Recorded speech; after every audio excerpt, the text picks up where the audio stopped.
అప్పుల బాధలు వెంటాడుతున్నాయా? అయితే 6 JVR వారి జాతిరత్నాలు ధరించండి.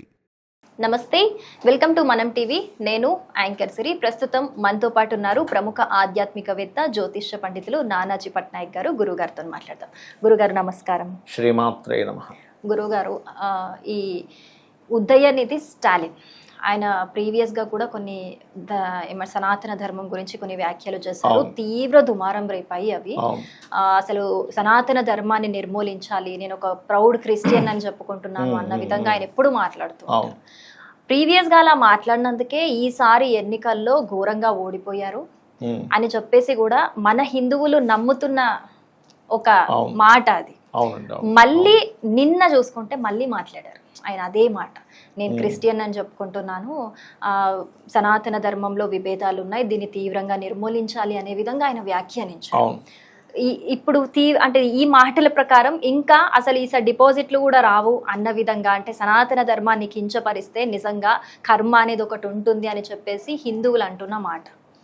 అసలు అది ఎంతవరకు కరెక్ట్ అంటారు గురువు గారు? ఒక సనాతన ధర్మాన్ని హిందువులంతా కూడా, భారతీయులు అంటేనే ఎక్కువ మట్టుకు హిందువులు ఉన్నారు. సనాతన ధర్మం అంటే వాళ్ళ యొక్క ప్రాణం అని చెప్పుకోవచ్చు, నమ్మకం కంటే కూడా ప్రాణం అని చెప్పుకోవచ్చు. అలా ఒక మతం వారు ఇంకొక వాళ్ళ ధర్మాన్ని అలా మాట్లాడడం ఎంతవరకు కరెక్ట్ అంటారు? దీని మీద మీ అభిప్రాయం ఏంటి? తప్పకుండా అమ్మ. ఫస్ట్ ఆఫ్ ఆల్ ఏంటంటే ఇది ఒక ధర్మము, అందులో ఏముందో తెలియకపోవడం వల్ల ఇవన్నీ జరుగుతున్నాయి. ఇప్పుడు సనాతన ధర్మాన్ని నిర్మూలించాలంటే ఫస్ట్ స్టాలిన్ చేయవలసిన పని ఏంటంటే వాళ్ళ తల్లి, తండ్రి, గురువు, స్నేహితుల్ని అందరినీ వదిలేయాలి. ఎందుకంటే సనాతన ధర్మంలో ఉన్నటువంటిది ఏంటి? మాతృదేవోభవ, తల్లిని పూజించాను. అంటే నువ్వు తల్లిని పూజించవా? మరి తల్లి అంటే నీకు లెక్కలేదా?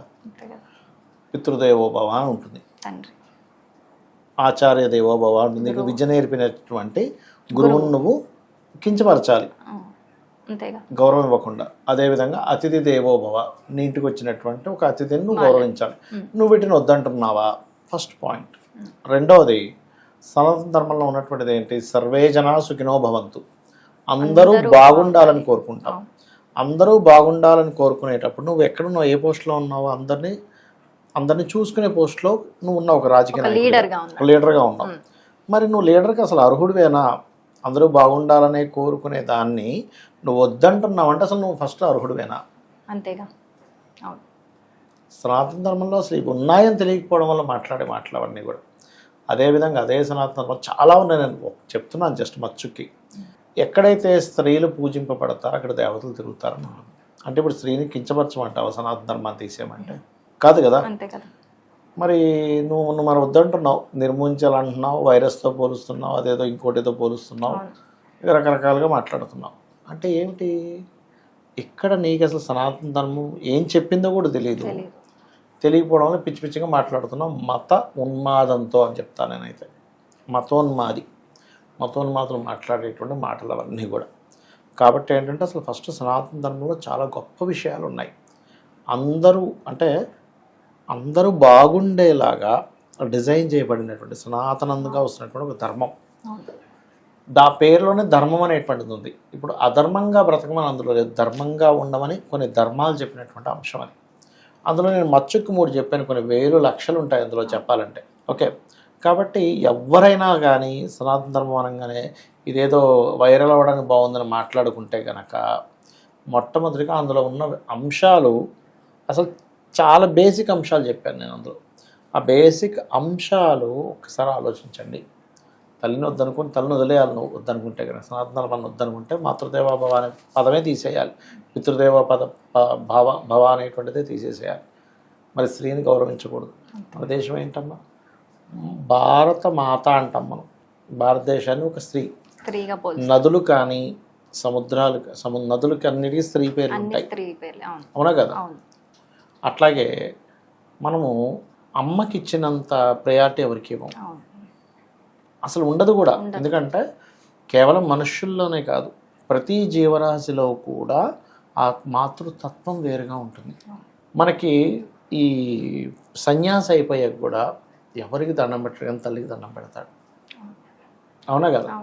కాబట్టి ఏంటంటే ఇది మన ప్రతి మనిషి ఎలా జీవించాలని చెప్పినటువంటి అంశం. ఇప్పుడు రకరకాల ఇవి ఉన్నాయి, సిక్కులు ఉన్నారు, ముస్లిమ్స్ ఉన్నారు, క్రిస్టియన్స్ ఉన్నారు, వీళ్ళందరూ ఉన్నారు. మరి వీళ్ళందరికీ ఇది వర్తించదా చెప్పండి? అంటే మేము తల్లిని మేము పూజించమని చెప్పగలరా? వాళ్ళు తండ్రిని మేము ద్వేషిస్తాం అంటే మేము పూజించమని చెప్పగలరా?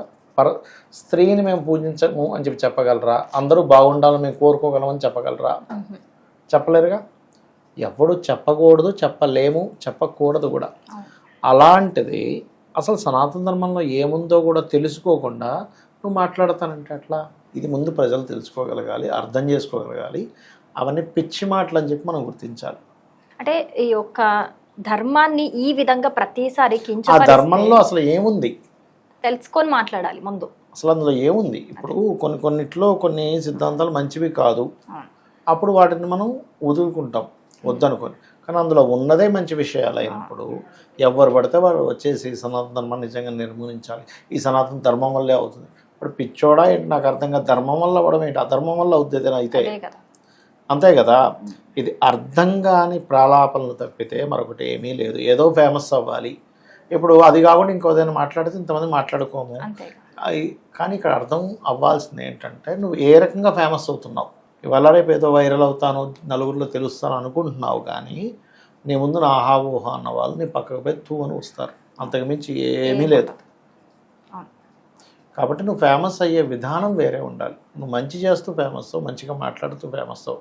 ఇలా అనగానే అందరూ మాట్లాడుకుంటారు, ప్రపంచవ్యాప్తంగా నా పేరు తెలుస్తుందంటే ఎవడు నీకు ఓటేయడు. లాస్ట్ టైం చేసినందుకే మొత్తం దొబ్బేయి, నెక్స్ట్ టైం డిపాజిట్లు కూడా రాకుండా పోతుంది. ఎందుకంటే నువ్వు రాజైతే ఇంత ప్రమాదం కదా. నువ్వు ఎవరిని గౌరవించని అంటున్నావు, తల్లిని గౌరవించని అంటున్నావు, తండ్రిని గౌరవించని అంటున్నావు, మరి అతిథిని గౌరవించొద్దు అంటున్నావు. సనాతన ధర్మంలో ఇవన్నీ ఉన్నాయి, మరి ఇది వద్దనే అంటున్నావు కదా. కర్మపరంగా కూడా చూసుకోవచ్చా గురువు గారు? అంటే ఒక ధర్మాన్ని కించపరచడం అనేది నిజంగా అంటే మన హిందువుల మీద ఒక పాపం కిందికి వస్తుందని కూడా మాట్లాడతారు. ఇది దేవతలు అంటే భగవంతుడు చెప్పినటువంటి అంశం అనేటువంటిది. అంటే ఇంకా భగవంతుడు చెప్పిన విషయాన్ని నువ్వు కించపరుస్తున్నావు అంటే నువ్వు ఇండైరెక్ట్ గా భగవంతుడిని కించపరిచినట్టే. మహర్షులు, భగవంతుడు అని ఇప్పుడు మనకి భగవద్గీత ఉంది, భగవద్గీతలో కూడా ఇలాంటి అంశాలు ఉంటాయి చాలా. అంటే నువ్వు సనాతన ధర్మాన్ని ఎప్పుడైతే కించపరుస్తున్నావు, దీనికి కర్మ అనేటువంటిది ఖచ్చితంగా ఉంటుంది. ఆల్రెడీ ఆ కర్మ అనుభవిస్తున్నాడు, ఇప్పుడు అయింది, ఆల్రెడీ ఒకసారి అయిపోయింది. ఇప్పుడు మళ్ళీ మాట్లాడి తప్పు చేశాడు, మళ్ళీ మాట్లాడుతున్నాడు, మళ్ళీ ఇంకోసారి అనుభవిస్తాడు. ఇంకా అందులో ఏమీ సందేహం లేదు. వినాశకాలే విపరీత బుద్ధి అంటారు మనిషి. అంటే మన మనిషికి వినాశకాలం వచ్చినప్పుడు విపరీతమైన బుద్ధులు వస్తూ ఉంటాయి.